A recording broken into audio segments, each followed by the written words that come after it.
Derrick with TCRN. We're here at Contact in the Desert Conference in Joshua Tree, California, talking to George Noory. How are you? Derrick, I'm fine. How are you? Doing great. So you're the well-known host of Coast to Coast, and we're here talking about UFO, alien contact, ancient aliens. You hosted a panel earlier. You are part of the panel. What do you think is the most outrageous or clear piece of evidence that's been brought to you through your show over the years? Oh, there's been so much. Sightings, real sightings by dedicated, hardworking Americans, police officers, military officials. When you hear all that from these real people who say, look, I was guarding a missile silo and a UFO flew over, shut down everything. I had no control. And then it kind of flew away and everything came back.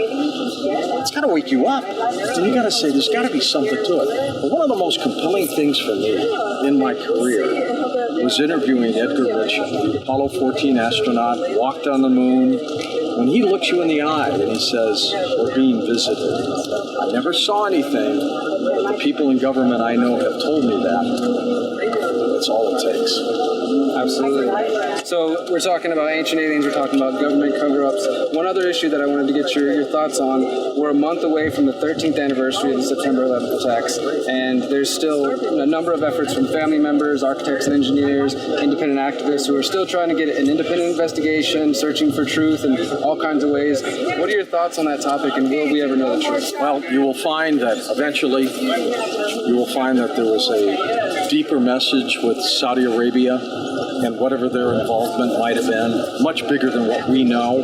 There are 28 classified pages from that 9/11 Commission's report that have been hidden from us.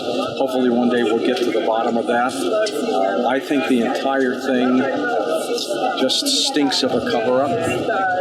Do I believe that our government did this? Absolutely not. Absolutely not. Do I believe people in government knew about it, that it was going to happen, and they sit back and let it happen?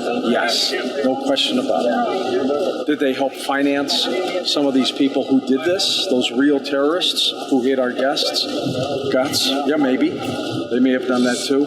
9/11 is a much broader story from what we have been led to believe.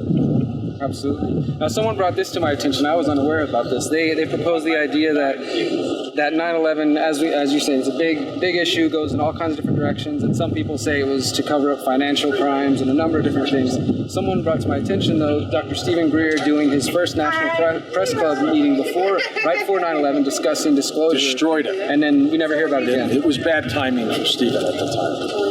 I don't think 9/11 had anything to do with that, but for him, it was bad luck. It just came up at the wrong time. One last question regarding UFOs, 9/11, government cover-ups, all the different things that you cover on your program. Do you think that there is an awakening taking place over the world? Have you seen your audience grow and people become more open to these ideas? There's not only been a huge awakening and a growing of people who are understanding this and beginning to understand it, but I think it's going to continue to grow because people just want the truth.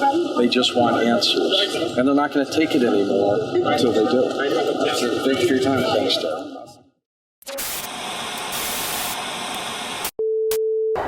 Entirely and inexplicably untrue.